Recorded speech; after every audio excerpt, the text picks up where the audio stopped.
학습지 11페이지를 한번 보도록 하겠습니다. 학습지 11페이지 시간 팽창과 길이 수축 대표적인 현상을 하나 볼 거예요. 왜 안 넘어가냐? 오케이. 시간 지연, 시간 팽창과 길이 수축. 관성계의 한 관찰자에 대해 운동하는 관찰자의 시간은 어떻게 간다고? 느리게 간다고. 운동하는 관찰자의 시간은. 길이는 짧아진다. 줄어든다고. 이게 시간 팽창과 길이 수축, 시간 지연과 길이 수축이었습니다. 그럼 이거에 따른 대표적인 현상을 하나 볼 텐데 바로 뭐냐? 뮤온의 지표면 도달이라고 하는 현상입니다. 이 현상은 우리 교과서에도 나와 있는데요. 어디에 나와 있느냐? 잠깐만요. 교과서 75쪽에 나와 있는 거를 제가 한번 다시 서술해 본 거예요. 어떤 내용인지 한번 다 같이 볼게요. 뮤온의 지표면 도달. 뮤온이 도대체 뭘까? 어떤 뮤온이라는 물체가 지표면에 도달한 현상이 특수상대성 이론에 의한 현상이라는 건데, 뮤온이 뭐냐? 1번 동그라미. 강력한 에너지를 갖는 우주선. 그냥 어떤 전자기파 정도로 생각해도 돼요. 어떠한 에너지를 갖는 전자기파. 우주선이, 우주에서 오는 전자기파가 지구 대기권에서 공기와 충돌할 때 발생하는 입자, 이게 바로 뮤온이래요. 이 뮤온은 말했듯이 이런 거 막 외울 필요 없어요. 이 뮤온은 전자와 성질이 유사하며 질량은 전자의 약 207배로 불안정한 입자이다. 그냥 읽어만 두세요. 참고하세요. 뭐 외울 필요도 없고, 이러한 입자가 있구나. 근데 이 뮤온의 특징 보자. 첫 번째, 뮤온은 빛의 속력이 약 얼마로 운동한대? 99%의 속력으로 운동한대. 그리고 위에 말했지, 뮤온은 불안정한 입자이다. 그래서 수명이 약 2.2 곱하기 10의 마이너스 6승 세컨드, 즉 2.2 마이크로 세컨드가 수명이래. 수명이 뭐야? 살아있는 시간. 발생한 뒤로부터 얘가 붕괴돼서 소멸될 때까지 약 2.2 마이크로 세컨드 지나면 2.2 마이크로 세컨드밖에 안 걸린대. 탄생부터 소멸까지가 굉장히 짧죠, 수명이. 자, 고전적인 시각에서, 즉 상대론적 시각이 아니라 고전적인 시각에서 뮤온이 0.99C, 광속의 99%의 속력으로 운동한다 했죠.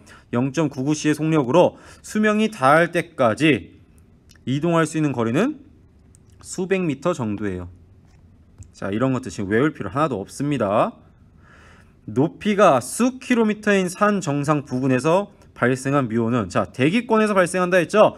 그래서 수 킬로미터인 산 정상 부근에서 예를 들어 에베레스트 이렇게 한 10km 정도 되는 산 정상 부근에서 발생한 뮤온은 지표면에 도달하기 전 수명이 다해 붕괴되므로 지표면에 도달할 수 없겠죠. 왜? 갈 수 있는 거리가 고작 몇 미터니까? 수백 미터 정도니까 수 킬로미터를 도달할 수 없겠지. 선생님, 왜 수백 미터밖에 안 돼요? 광속에 가까운 속력이지만 수명이 어떠니까? 매우 짧으니까 그래. 그래서 지표면에 도달할 수 없어, 이론적으로, 고전적인 시각에서. 근데 실제로 어떻게 되냐? 지표면에 도달한다니까? 실제로 지표면에 도달해요. 지표면에 있는 관측소에서 뮤온을 관측할 수가 있어요. 그럼 고전적인 시각이 틀렸다는 얘기겠지. 도대체 어떤 원리로 지표면에 도달할까? 2번 동그라미. 뮤온의 운동을 지표면에 정지한 관찰자와 뮤온과 함께 움직이는 관찰자의 관점에서 각각 분석해 봅시다. 사건 A를 뮤온의 발생, 수킬로미터 산이 있는데 여기서 뮤온이 발생해. 그걸 사건 A라고 해볼게요. 그리고 지표면에 뮤온이 도착하는 거를 사건 B라고 해볼게. 그리고 뮤온의 수명, 뮤온이 생성되어 붕괴될 때까지 뮤온과 함께 움직이는 관찰자가 측정한 시간이 바로 얼마라는 거야? 고유 시간이라는 거지. 뮤온과 함께. 그럼 뮤온의 시간이라는, 뮤온의 수명은 바로 뭐야? 이걸 고유 시간이라 할 수 있겠지. 델타 T 고유는 2.2 곱하기 10의 마이너스 6승 세컨드, 이렇게 되겠지. 뮤온과 함께 움직이는 관찰자. 아까 말했지, 우주선이 움직이고 있는데 우주선 안에서 민호가 우주선 안에 있는 빛시계를 가지고 시간을 측정했잖아. 이처럼 뮤온과 함께 움직이는 관찰자가 뮤온과 함께 움직이는 빛시계를 들고 거기서 측정한다고. 그때 뮤온의 수명은 2.2 곱하기 10의 마이너스 6승세컨드야. 오케이? 자, 뮤온의 수명 그럼 과학 예를 들어 실험실에서 뮤온의 수명 어떻게 측정하나요? 그치, 그 실험실에서 뮤온을 정지시켜 놓고 측정한 뮤온의 수명이 바로 2.2 곱하기 10의 마이너스 6승 세컨드, 2.2 마이크로 세컨드라는 거지. 그게 뮤온의 고유 시간이다. 그럼 이 상태로 왜 안 넘어가죠? 잠깐만요. 네, 지표면의 정지한 관찰자의 입장에서는 어떻게 될까? 움직이는 뮤온의 시간이 어떻게 흐른다?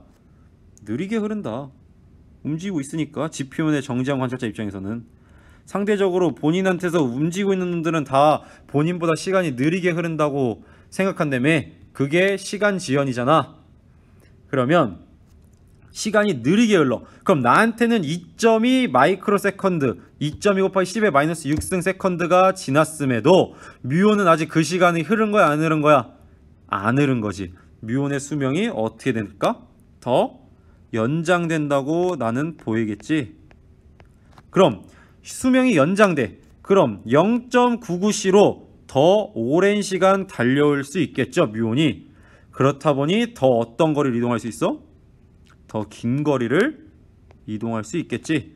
왜? 속력은 그대로겠지만 더 긴 시간 이동할 수 있으니까. 수명이 연장돼서. 그래서 지표면에 어떻게 된다? 도달한다. 그럼 이때는 시간 지연 발생했나요? 네, 발생했습니다. 길이 수축은 발생하지 않겠죠. 왜? 여기서 말한 길이는 뭐야? 산 정상에서부터 지표면까지의 높이.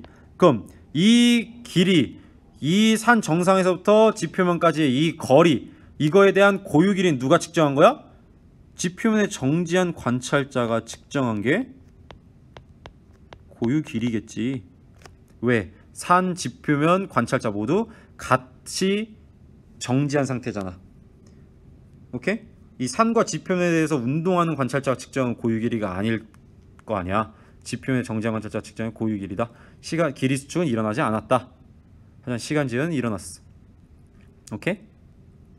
산 지표면이 움직이질 않으니까 길이 수축은 일어날 수 없다. 그럼 두 번째로 뮤온과 함께 움직이는 관찰자를 보자. 이번엔 뮤온에 어떤 관찰자가 타고 있어. 그냥 전제를 깐 거야. 혹시 뮤온이 탈 수 있는 거라 생각해보자. 뭐 어떤 자동차 같이. 상상만 해보세요. 실제로 탈 수는 없겠죠. 입자가 매우 작아서. 뮤온과 함께 움직이는 관찰자. 얘 입장에서는 어떻게 되는 거야? 뮤온은 가만히 있고 산이 본인들을 향해 0.99c의 속력으로 다가오고 있는 거지. 산과 지표면이.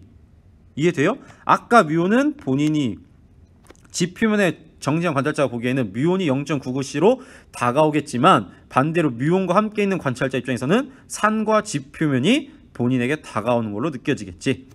그럼 뮤온이 발생한 지점에서 지표면까지의 거리가 어떻게 된다? 수백 미터로 줄어든다고. 왜? 움직이는 물체의 길이가 짧아진다며. 산의 높이도 짧아질 뿐만 아니라 산과 산의 높이가 짧아지게 느껴지지. 산의 높이가 짧았다는 건 뭐야? 지표면까지의 거리도 짧아진다. 즉 본인이 있던 위치부터 다가오는 지표면까지의 거리가 어떻게 된다? 짧아진다. 그래서 그 짧아진 거를 L이라 해보자. 길이 수축이 일어난 거지. 오케이? 따라서 뮤온이 더 어떠한 거리를 이동해야 돼? 그때는 짧은 거리를 이동하면 되지. 길이 수축이 일어났으니까 짧은 거리만 이동하면 돼. 즉 이 지표면이 이 짧아진 길이를 이 짧아진 만큼을 이동할 거 아니야. 이 산이랑 지표면이. 그 시간 동안 뮤온은 자기가 살아만 있으면 되잖아. 수명 내에 도달만 하면 되잖아. 그럼 이때는 시간 지연이 일어날까요? 아니죠. 길이 수축은 일어났어요. 그래서 이때는 여전히 이때 뮤온의 수명은 얼마야? 2.2 마이크로초. 오케이? 원래의 수명과 똑같은 수명인데 그 시간 동안 원래 고전적인 시각에서 뮤온은 수백 미터밖에 이동을 못한다며. 근데 길이 수축으로 된 게 얼마라고? 수백 미터로 줄어들었다고. 그래서 지표면에 도달할 수 있는 거야. 고전적인 시각에서는 뮤온의 지표면 도달을 전혀 설명할 수 없지만 특수상대성 이론의 시각에서 보면 지표면에 정지한 관찰자가 보든 뮤온과 함께 움직이는 관찰자가 보든 모두 다 지표면에 도달한다고 볼 수 있는 거지. 바로 시간 지연 그리고 길이 수축, 이 두 가지로 뮤온이 지표면에 도달할 수 있다는 걸 증명할 수 있다. 실제로도 도착합니다. 지표면에서 관측할 수 있어요. 이것만 보더라도 특수상대성 이론이 맞는 내용이구나, 옳은 내용이구나 라는 거지. 오케이? 그럼 얘는 왜 상대론적 시각으로 봤어? 뮤온의 속력이 어떠하니까? 광속에 가까운 매우 빠른 거잖아. 즉 감마가 1보다 큰 상황, 바로 상대론적 시각으로, 일상적인 시각, 우리의 일상적인 시각이 아니라 상대론적 시각으로 봐야 하는 상황인 거지. 이해 됐나요? 네.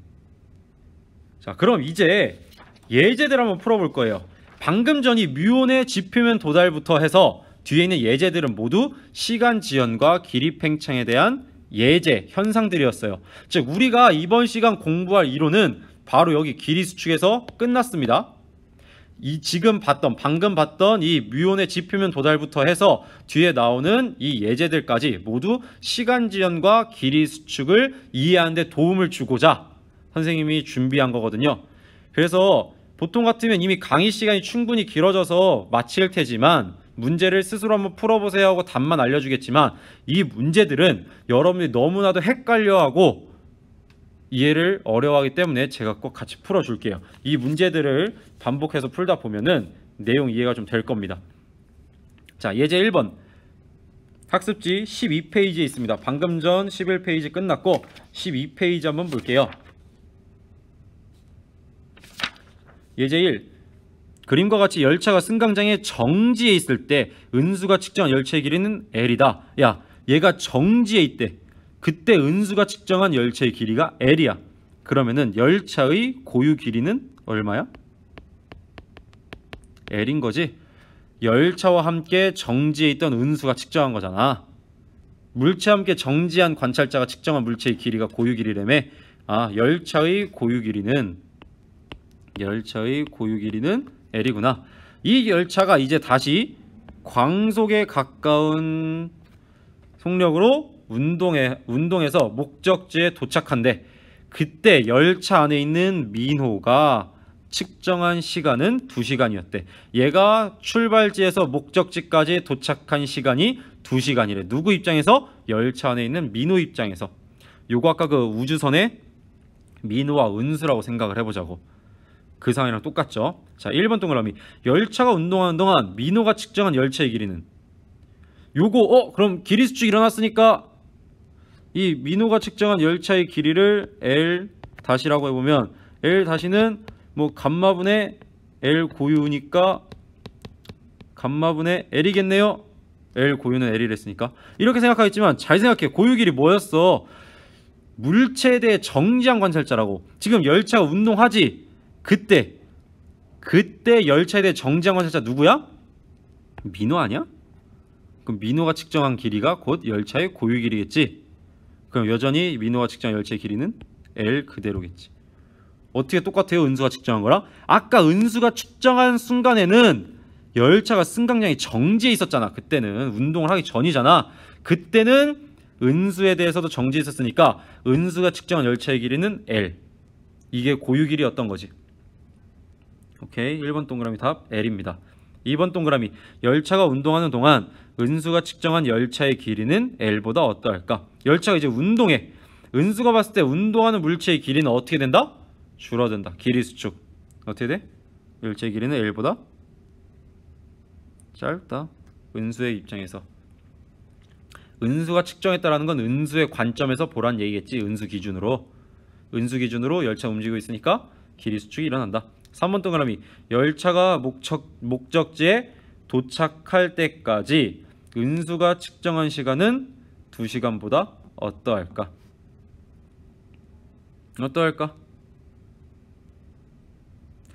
2시간은 뭐야? 민호가 측정한 시간이야. 오케이?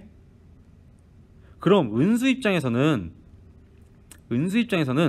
민호의 시간이 느리게가 빠를리가? 은수 입장에서는 은수가 측정했다며. 은수 입장에서 민호의 시간은 느리게 가지. 그 느리게 간 시간, 느리게 가는데도 민호는 그 느리게 간 시간을 2시간 측정했대. 그럼 은수 입장에서는 어떻게 될까? 2시간보다 길겠죠. 은수가 측정한 시간은. 이해 안 되나요 혹시? 요거 앞에서 그 민호랑 은수 우주선 내용으로 해서 시간 지연했을 때랑 완전히 똑같은 상황 아니야? 민호가 측정한 시간을 델타 t 고유라고 한다면, 그치? 은수가 측정한 시간은 델타 t. 선생님, 델타 t 고유보다 컸으니까 델타 t 은수의 시간이 더 느리게 갔으니까 은수는 더 느리게 갔으니까 2시간보다 짧아야 되는 거 아닌가요? 아니지. 어떻게 해야 돼?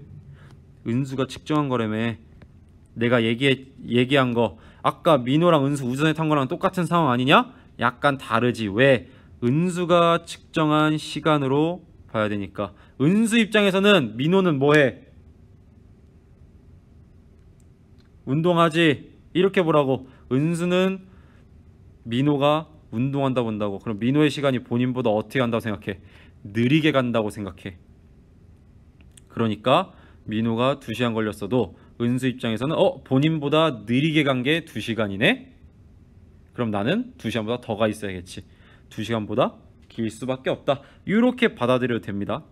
아까 우주선 그렇게 봐도 되고, 민호가 측정한 시간이 고유 시간이니까 은수가 측정한 시간은 민호가 측정한 시간보다 길다. 이해됐나요? 자, 오케이. 다음 문제 볼게요. 예제 2번. 4번 괄호 예제 2.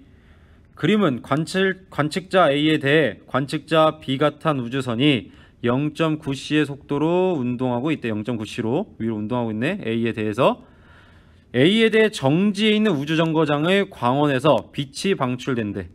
A가 측정할 때 우주선의 길이는 L이다. 야, A 입장에서 우주선은 움직여 안 움직여? 움직이고 있지. 그 움직이고 있던 우주선의 길이를 L로 측정한데 고유 길이야? 고유 길이 아니죠. C는 빛의 속력이다. 옳은 거. 우주선의 고유 길이는 L보다 작다. 야, 길이 수축 일어난 게 L이래. 봐봐, 여기서 우주선 고유 길이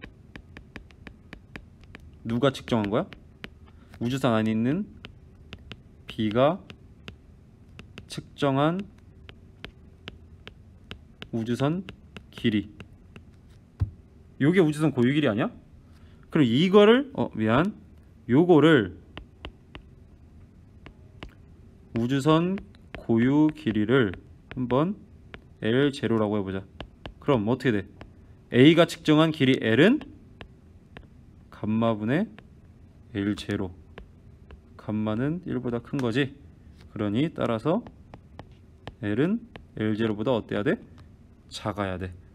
고유 길이가 L보다 작은 게 아니라 L이 고유 길이보다 작아야 되지. 기억은 틀렸습니다. 니은번 보자. B의 관점. B가 측정할 때로 했으니까 B의 관점에서 보자.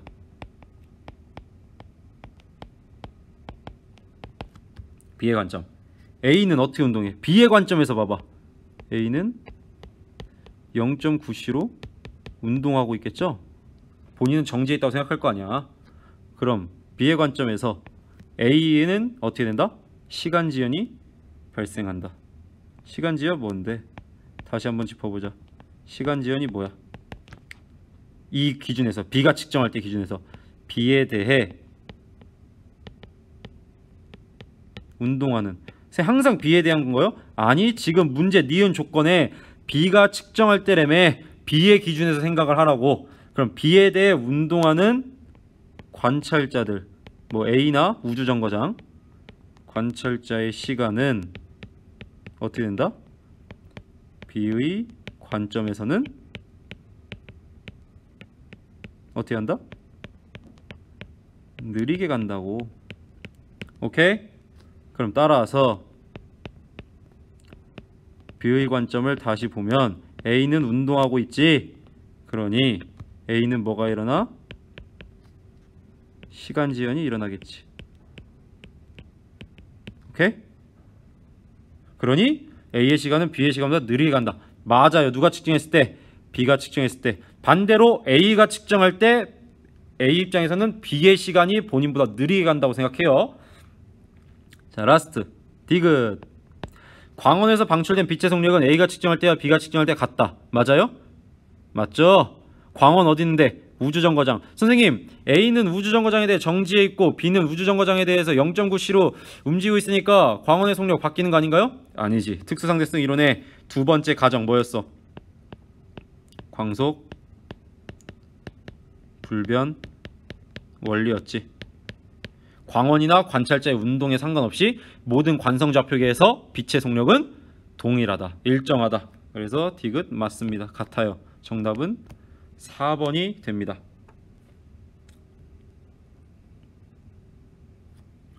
자, 예제 3번 한번 볼게요.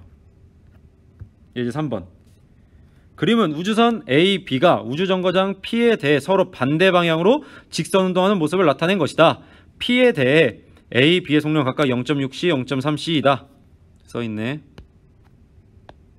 A에서는 B를 향해 레이저 빛을 쐈대. A에서 B를 향해. P에서 측정할 때 A와 B의 길이는 각각 L로 같대. P의 입장에서 봤어. 움직이는 물체들. 길이 수축된 길이가 L로 동일하대. C는 빛의 속력이다. 옳은 것만을 고르래. 기억번부터 보자. B에서 측정할 때, 우주선 B에서 측정할 때 레이저 빛의 속력은 C보다 작다. 맞아? 아니지. 뭐야? 광속불변 원리라니까. 빛의 속력은 관성좌표계에서 변한다 안 변한다? 안 변한다. 얘 지금 관성좌표계잖아. A랑 B, P 모두 왜 정지해 있고 P는 정지해 있고 A, B는 등속도 운동하니까 셋 다 관성좌표계잖아. 광속불변 원리에 따라서 C야. 무조건 어떻게 운동하든 광속은 C야. 니은 보자. 고유 길이를 보래. 그럼 A 고유 길이 한번 보자. 이거를 LA라고 해볼게. 그러면 어떤 관계야? L은 감마 A분의 LA 아니야? 이 L은 누가 측정한 거야? P가 측정한 거. 그럼 B 고유 길이 한번 보자. 얘를 LB라고 해보자. 그럼 여기서 또 어떻게 돼? L은 감마 B분의 LB. 종이 쳤네. 잠깐만요.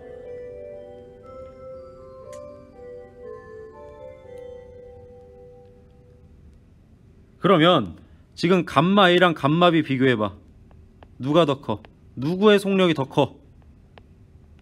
A의 속력이 0.6C, B의 속력이 0.3C지. 누가 더 커? 감마 A가 더 크다고. 오케이? 그럼 따라서 L로 같은데 분모가 달라져. 그러면 분자도 다르겠지. LA가 LB보다 커야 돼. A의 고유 길이가 B의 고유 길이보다 커야 된다. 왜? 그럼 좀 더 수식적 말고 쉽게 생각해봐. 아까 뭐라 했어? V가 크면 길이 수축은 어떻게 된다고? 많이 일어나 적게 일어나? 길이 수축 많이 발생한다고. 그러면은 길이가 더 어떻게 보여? 더 짧아 보인다고. 야, 둘의 속력 A랑 B의 속력은 달라. 근데 그래서 움직이고 있기 때문에 P의 기준에서 봤을 때 두 우주선은 운동하고 있으니까 P 기준으로 둘 다 길이 수축이 일어나. 근데 A는 B보다 더 빨리 운동해. B의 관점에서 봤을 때. 근데 길이 수축돼서 최종 길이가 L로 똑같대. A는 길이 수축이 분명 더 많이 발생했을 텐데 길이 수축된 다음이 B랑 똑같대. 그럼 더 많이 운동하는 놈이 길이 수축이 더 많이 발생해. 그럼 A는 B보다 길이 수축이 더 많이 발생하겠지. 그런데 더 많이 길이 수축이 됐는데 길이가 같네? 그럼 원래 고유 길이도 A가 더 길 수밖에 없지. 오케이? 요런 식으로 봐도 돼. 수식적으로 보기가 조금 그러면 고유 길이는 A가 B보다 크다. 맞죠? 디귿 P에서 측정할 때 P 기준으로 보래. 디귿번 마지막 P 기준 P에서 측정할 때 그럼 P 기준 P를 기준으로 하래. 그럼 P에서 측정한 거를 고유 시간으로 해보자. P에다가 B 시계를 한번 갖다 놓고 볼 거야. 그러면 A에서의 시간 간격을 델타 T A라고 해보자. 그럼 얘는 어떻게 돼? 감마 A 델타 T 고유가 되겠지. 맞아? B에서의 시간 간격은 어떠한 사건들 사이의 시간 간격은 감마 B 델타 T 고유가 되겠지. 근데 감마 A랑 감마 B 누가 더 커? 감마 A가 더 크지. 왜? P에서 측정했을 때 A랑 B의 속력 누가 더 빨라? A가 속력이 더 빠르지. 그러니까 감마 A가 감마 B보다 크다고. 따라서 델타 T A가 A에서의 시간 간격이 델타 T B에서의 시간 간격보다 크다. 시간 간격이 크다는 게 뭐야? 누군가한테는 1초, 2초, 3초 이렇게 가겠지만 누군가는 1초, 2초 이렇게 간다. 그 얘기는 시간 간격이 시간이 더 느리게 간다. 따라서 마지막 하고 싶은 얘기 뭐야? 아까 얘기했던 거. V가 빠르면 요러한 수식 관계로 안 해도 돼. 수식 관계를 따지기 어려우면 요것처럼 V가 빨라. 그러면은 시간지는 어떻게 돼? 많이 일어나. 그치? 그리고 시간이 어떻게 한다? 더 느리게 간다 라는 거지. 그래서 B에서의 시간이 A에서의 시간보다 느리게 간다? 아니지. A에서의 시간이 더 느리게 가지. 틀렸어. 정답 몇 번? 2번이 된다. 그런데 혹시 이 문제의 그림을 봤을 때 뭔가 의문이 드는 건 없나요? 자, 우리 이번 특수상대성 이론 초창기에 한번 생각을 해봅시다. 정지한 관찰자, 그리고 자전거 타고 있던 은수, 그리고 자동차. 그때 기억나나요 우리? 얘는 시속 100km/h, 얘는 시속 20km/h, 얘는 정지. 자전거였죠 얘는. 이 상태에서 각각 서로의 속력을 비교했었어요. 정지한 놈이 봤을 때 자전거는 20, 자동차는 100. 근데 자전거 입장에서는 자동차는 80, 정지한 놈은 마이너스 20. 이런 식으로 왔었죠. 근데 얘 보세요. 그럼 우주선 A랑 우주선 B 이 문제 보자고. 얘네 둘. 이 두 놈을 보면 한 놈은 왼쪽으로 0.6c, 한 놈은 오른쪽으로 0.3c. 만약에 문제가 이랬다면 어땠을까요? 저 위에 그려볼까요? 만약에 문제가 우주선 두 개인데 얘가 뭐 예를 들어 똑같이 0.6c로 간다. 근데 얘는 오른쪽으로 이번에 0.9c로 간다고 해보자. 그러면 요 A가 봤을 때 B의 속력은 얼마일까?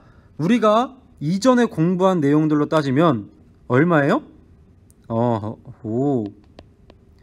1.5c로 보이겠구나 라고 추측할 수가 있어요. 반대로 B가 A를 봐도 0.9c에다 0.6c 더한 1.5c의 속력으로 가겠구나 이렇게 생각을 하겠지만 아닙니다. 결론부터 얘기하면 왜? 요거는 미안합니다. 요거는 우리가 고전적인 시각에서, 즉 속력이 광속에 비해 너무나도 작아서 상대론적으로 보지 않는 고전적인 시각에서 본 경우예요. 이 경우는 이렇게 광속으로 느릴 때는 굳이 상대론적 시각이 아니라 고전적인 시각으로 봐도 아무런 문제가 없어요. 얘네를 상대론적 시각으로 보더라도 감마가 거의 1에 가깝기 때문에 사실상 상대론적 시각이나 고전적인 시각이나 별 차이가 없습니다. 하지만 얘네 같은 경우는 감마가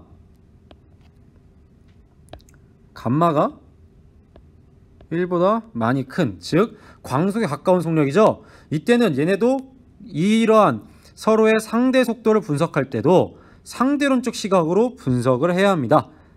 그래서 얘네는 이제 나중에 엄청 더 심화된 내용이에요. 거의 대학교 때 공부하겠지만 로렌츠 변환이라든가 이런 걸 이용해서 서로의 상대 속력을 구해야 합니다. 그 구하는 과정은 고등학교 과정에서는 나오지 않고 저 역시 하지 않을 거지만 결론만 얘기해 드리면 이렇게 단순히 0.6C 더하기 0.9C 즉 1.5C가 되는 이러한 결과는 나오질 않는다는 거죠.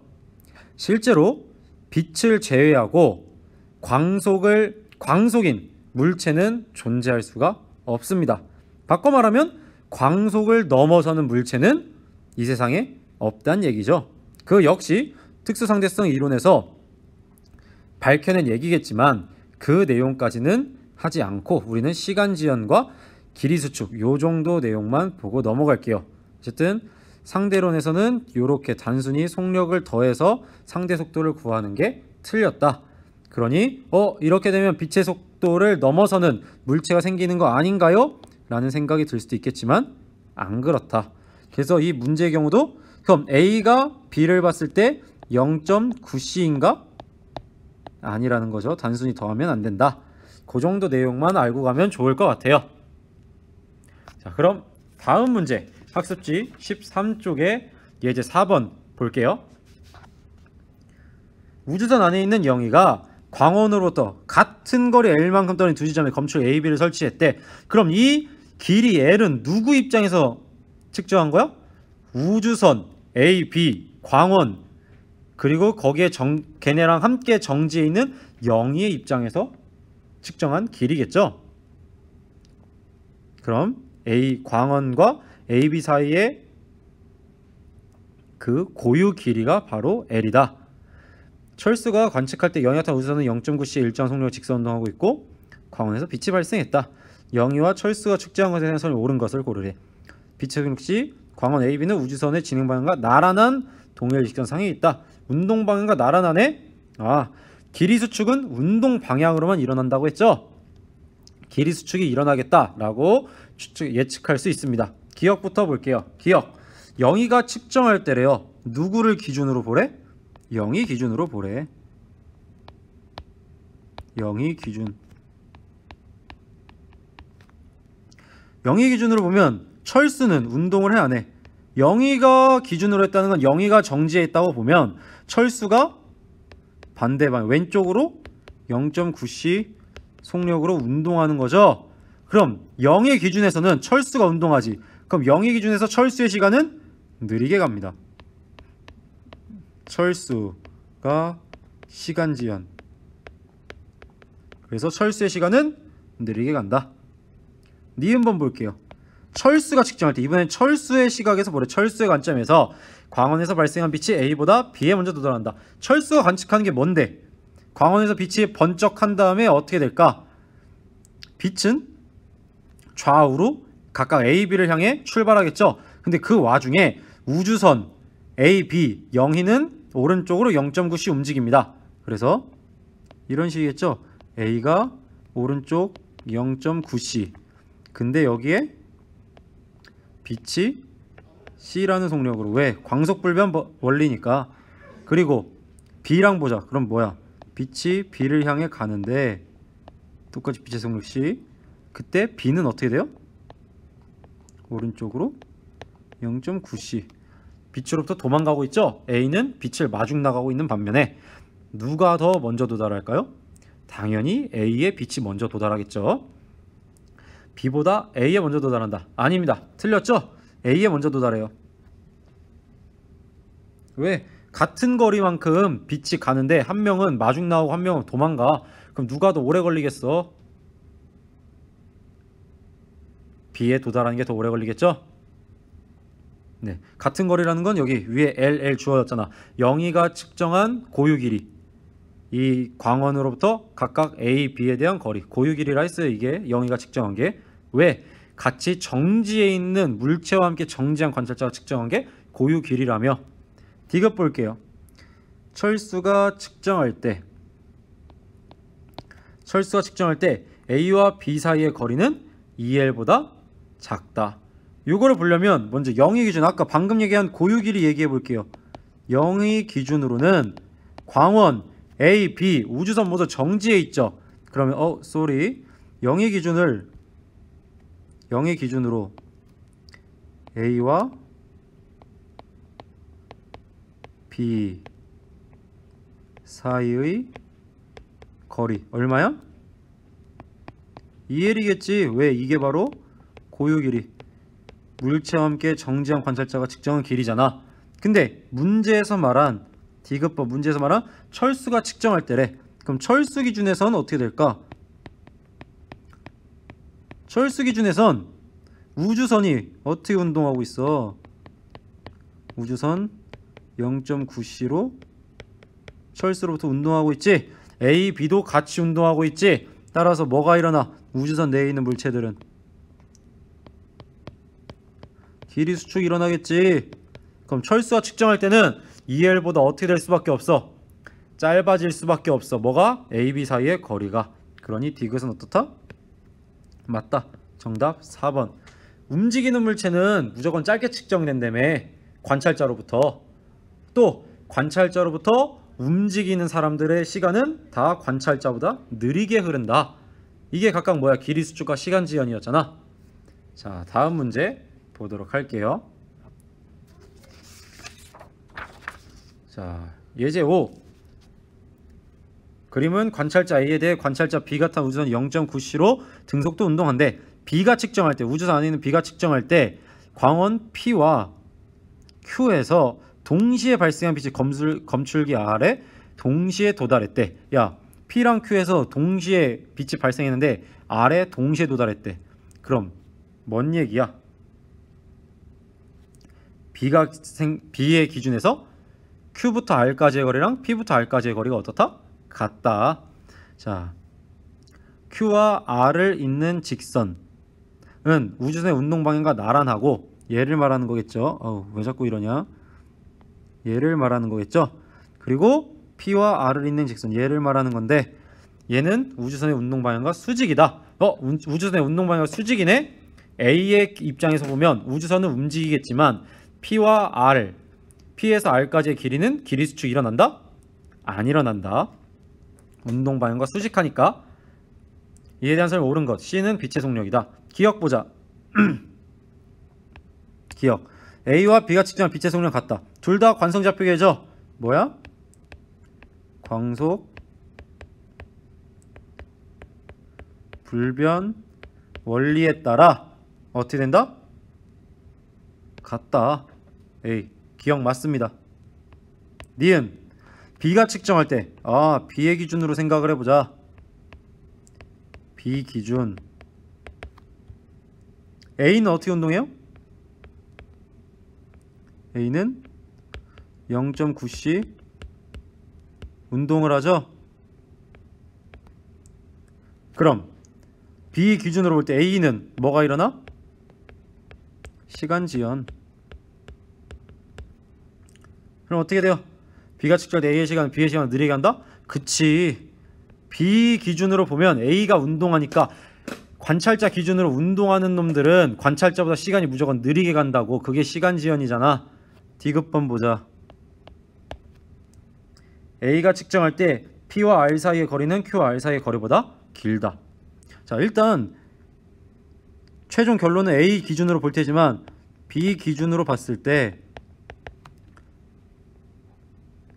P부터 R까지의 길이랑 Q부터 R까지의 길이는 같았죠? 왜? 빛이 동시에 도달하는데 동시에 빛을 발사했을 때 동시에 또 도달하는데 R에, 그러면은 길이는 같다. 이거는 참고로 그리고 고유 길이다. 이 물체들과 정지한 관찰자인 영이란에 B가 측정한 길이니까. 근데 길이 수축은 어느 방향으로만 일어나? 운동 방향으로만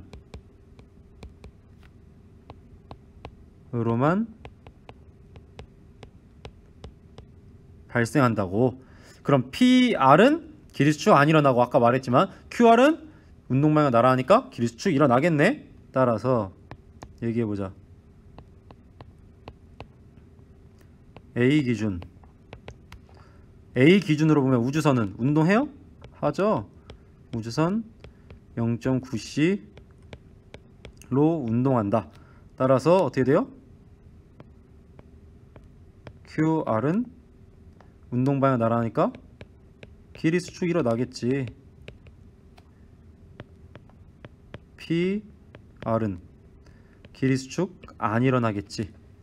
그래서 A 기준으로 보자. A가 측정할 때 P와 R 사이의 거리는 QR 사이의 거리보다 길다. 맞아요? 그쵸? Q와 R 사이는 길이 수축 일어났지. 원래 같은 길이었지만 고유 길이는. 하지만 P와 R은 길이 수축 안 일어났으니까 맞네. 정답은 5번이 된다. 넘어가겠습니다. 3문제 정도 남았습니다. 예제 6번.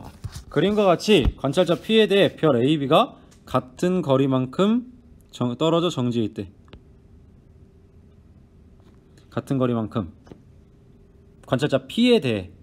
오케이. Q가 탄 우선이 0.9C의 속력으로 A에서 B를 향해 등속도 운동을 하고 있다. P의 관성계에서 Q가 P를 스쳐 지나가는 순간 AB가 동시에 빛을 내며 폭발한다.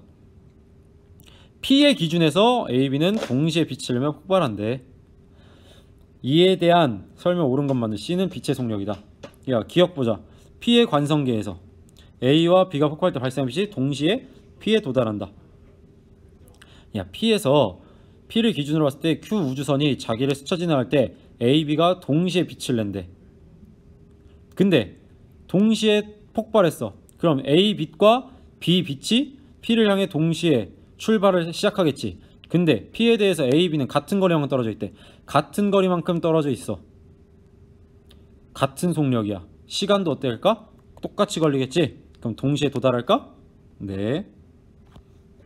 즉 기억. 빛이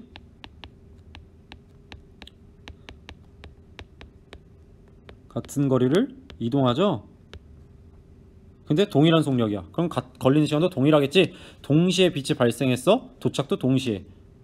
아니, 같은 시간만큼 움직여? 그럼 당연히 동시에 도착하겠지. 기억은 맞다. 니은 보자. Q의 관성계에서, 우주선의 관성계에서 Q 기준으로 보래. B가 A보다 먼저 폭발한다.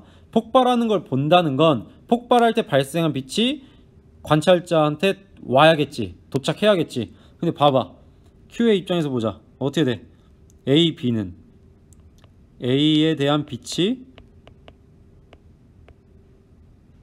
이렇게 해서 A에 대한 빛이 C의 속력으로 오는데 Q는 거기서부터 멀어지고 있지? 도망가고 있지? 0.9C로. 그럼 B랑 생각해볼까? Q가 0.9C로 B를 향해 가고 있는데 그때 B의 폭발빛이 Q를 향해 오고 있지? 누가 더 먼저 도달할 것 같아? A부터 P까지, P부터 B까지 같은 거리인데 Q가 P에 딱 있을 때 그때 폭발했다며. 어때? 뭐 길이 수축은 일어났겠지만 같은 비율로 일어나서 어쨌든 Q부터 A까지 또 B부터 Q까지 그 폭발할 때는 같은 거리랑 떨어져 있는데 요런 상황이야. Q는 A 빛으로부터 도망가고 B 빛을 마중 나간다. 어디에서 먼저 빛을 보게 될까? B 빛을 먼저 보겠지. B가 A보다 먼저 폭발하는 걸로 인지한다. 동시성의 상대성 얘기입니다. D급번 봅시다. Q의 관성계에서 A와 P 사이의 거리는 B와 P 사이의 거리보다 크다. 야, 분명히 AP의 길이, 고유 길이 말하는 거야. 또 BP의 길이는 같다라고 했지. 문제 나오잖아. 그럼 운동 방향으로 운동 방향과 나란히 때문에 길이 수축은 일어날 텐데 Q가 봤을 때는 A, P, B가 움직이고 있는 거잖아. 자신을 상대로. 근데 다 운동 방향과 나란하지. 길이 수축 얼만큼 일어날까? 똑같이 일어나겠지? 길이 수축 동일하게 일어나. 그러니까 디귿은 틀렸다. 정답은 3번. 길이 수축 동일하게 일어나니까 여전히 Q의 관성계에서 보면 A와 P 사이의 거리는 B와 P 사이의 거리랑 같겠지. 오케이. 자, 두 문제 남았습니다. 조금만 힘냅시다. 예제 7번 볼게요. 그림과 같이 관찰자 A, B가 탄 우주선이 수평면에 있는 관찰자 C에 대해 수평면과 나란한 방향 각각 일정 속도 VA, VB로 운동하는데 문제에 다 나와 있네요. 잠시만요. 제2차 백범일지 공짜입니다. 오늘 방송이 나오네요. 잠깐만요. 백범일지 켈리 문구 에코 물병 만들기 독서 캠프를 진행합니다. 참여 학생은 진로 스낵에 자, 그냥 얘기할게요. 방송이 좀 길어질 것 같아서. A는 VA로 움직이고 B는 VB로 움직이고 있다. 광원에서 방출된 빛이 거울에 반사되어. 아, 광원 어딨어? 여기 있네. 광원에서 방출된 빛이 거울에 반사되어 되돌아오는데 걸린 시간은 A가 측정할 때가 B가 측정할 때보다 작대. 광원, 거울은 C에 대해서는 정지해 있대. 이에 대한 설명 옳은 것만을 고르래. 자, 기억부터 볼까? 광원에서 방출된 빛의 속력은 B가 측정할 때와 C가 측정할 때가 크다. 뭐야 이거? 맞아 틀려? 틀렸지? 왜? 광속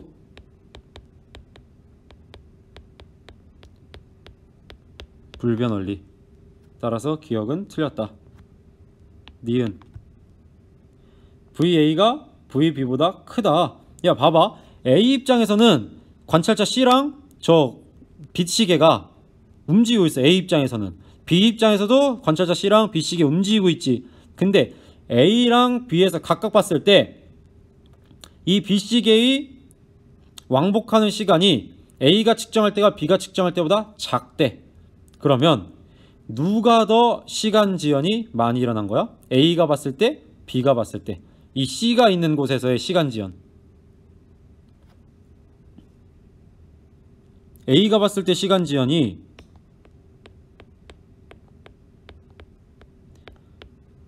B가 봤을 때의 시간 지연보다 어때야 돼? 작겠지? 왜? 걸린 시간은 B가 더 많이 걸렸다며. 시간 지연이 더 많이 난 거지, 더 느린 거잖아. 그럼 어떻게 돼? 이걸 통해서 뭘 할 수 있어? VA보다 VB가 더 빠르게 움직이고 있구나. 오케이? 그렇기 때문에 니은은 맞다. 디귿번 볼게요. C가 측정할 때 C 기준으로 생각하래. C 기준으로 VA랑 VB 누가 더 커요? V가 더 빠르다니까. VB가. 왜? 아까 봤잖아 문제에서. 광원에서 방출된 빛이 거울에 반사되어 되돌아오는데 걸린 시간은 A가 측정할 때가 B가 측정할 때보다 작다. 시간 간격 A가 더 적게 측정됐다고. 그 얘기는 뭐야? 시간 지연이 덜 일어났다. A가 누구보다? B보다. 그래서 C에 대해서 VB가 더 빠르다 라는 거잖아. 그럼 이걸 통해서 다시 한번 뭘 할 수 있어? A 시간 지연이 B 시간 지연보다 더 적다. B의 시간은 A의 시간보다 느리게 간다. 아, 시간 지연 많이 일어났네? 더 느리게 가네? 정답은 4번이 된다. 자, 라스트 문제. 고생 많았습니다. 라스트 문제입니다. 드디어. 자, 학습지 15쪽 예제 8. 그림은 관찰자 A가 탄 우주선이 정지해 있는 관찰자 B에 대해 플러스 X방향으로 0.6C의 일정한 속력으로 운동하는 모습을 나타낸 것이다. 광원과 PQ는 전 PQ는 B에 대해 정지해 있다. PQ는 B에 대해 정지해 있다. 아, B, 광원, PQ는 모두 다 같이 정지한 같은 관성좌표계 내에 있다. A가 관측할 때 광원과 P 사이의 거리는 L이래. A가 관측할 때야? 즉 고유 길이가 L이라는 게 아니죠. 광원에서 방출된 빛은 PQ에 동시에 도달하였다. 이에 대해 옳은 것을 모두 고래. C는 광속이다. 자, 1번부터 보자. B가 봤을 때 A는 0.6C로 가. 그럼 A가 봤을 때 B의 속력 얼마겠어? 그치? 0.6C입니다. 선생님 아까 이 우주선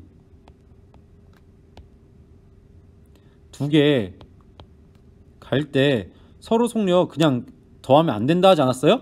그때는 둘 다 어떤 광속에 비할 정도로 빠른 속력일 때는 단순히 더하면 안 된다는 거지. 예를 들어 한 명은 정지에 있고 한 명이 0.9C로 간다. 이때는 그냥 서로 상대 속도 얼마겠어요?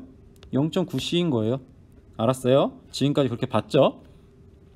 둘 다 광속에 둘 다 상대론적으로 꽤 빠른 속력을 움직일 때의 상대 속력 말하는 거예요. 이거는 한 명은 정지해 있고 한 명은 빠르게 움직이고 있잖아. 오케이? 2.6C. 그러니까 1번 틀렸어. 1번 아니야. 틀린 거야. 2번 볼게요. A가 관측할 때 광원과 Q 사이의 거리는 L이다. 자, 보자. A의 입장에서 봐야 돼. A 입장에서 어떻게 되고 있어? P는 0.6C로 P는 왼쪽으로 가고 있죠. 근데 그 와중에 광원에서 빛이 쫓아가고 있습니다. 그럼 광원에서 Q는 어떻게 보여? 빛이 C의 속력으로 Q를 향해 가고 Q도 어떻게 되고 있어? 0.6C로 얘를 마중 나오고 있지. 근데 A가 문제에서 A가 관측할 때 PQ에 동시에 도달했대. 그 얘기는 뭐야? 그 얘기는 뭐야? 이거 뭐야? 빛이 동시에 PQ 도달이라며 문제에서. 그 얘기는 뭐야?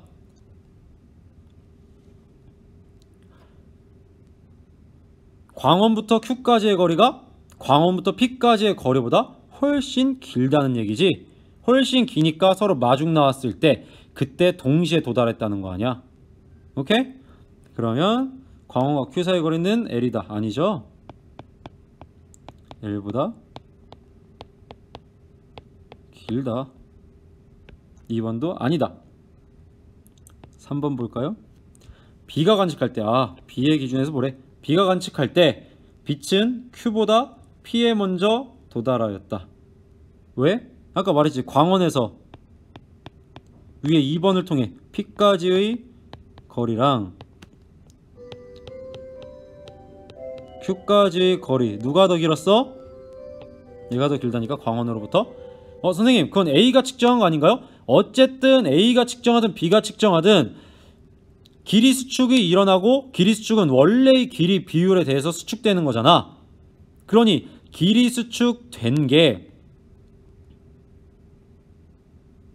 둘 중에 뭐가 더 짧다면 그거는 원본도 같이 짧을 거 아니야. 왜? 길이 수축은 둘 다 같은 비율로 일어날 테니까.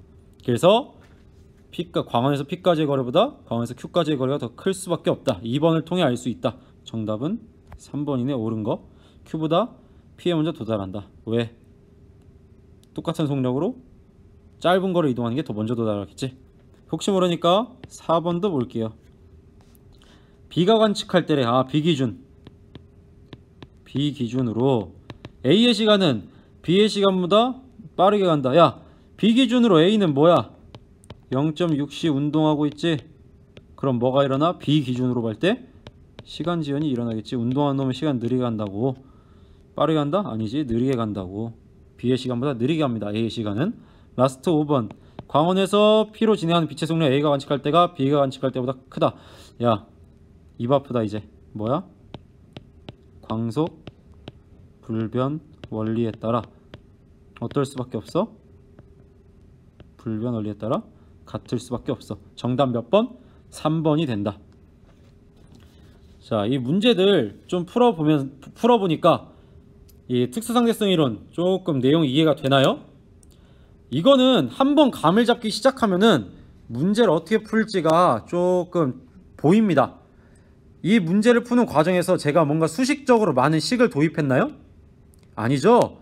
이거 굉장히 익숙해지면, 이러한 문제풀이 익숙해지면 나중에는 펜 하나도 안 쓰고 단순히 그냥 쉽게 답을 딱딱딱 구할 수가 있을 거야.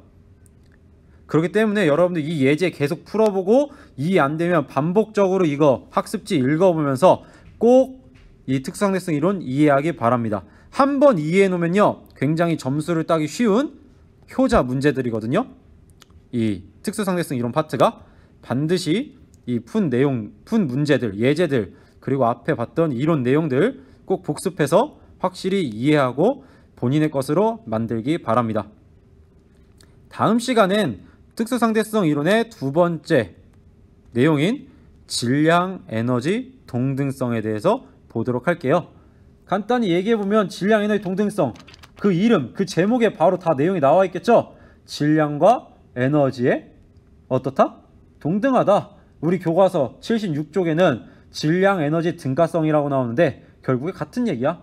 둘은 서로 뭐 할 수 있다? 같은 관계이기 때문에 교환할 수 있다. 즉 질량이 에너지로 변할 수 있고 에너지도 질량으로 변할 수 있다.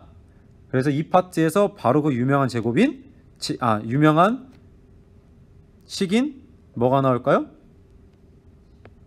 E는 MC 제곱이라는 식이 나온다. 자세한 얘기는 다음 시간에 하도록 합시다.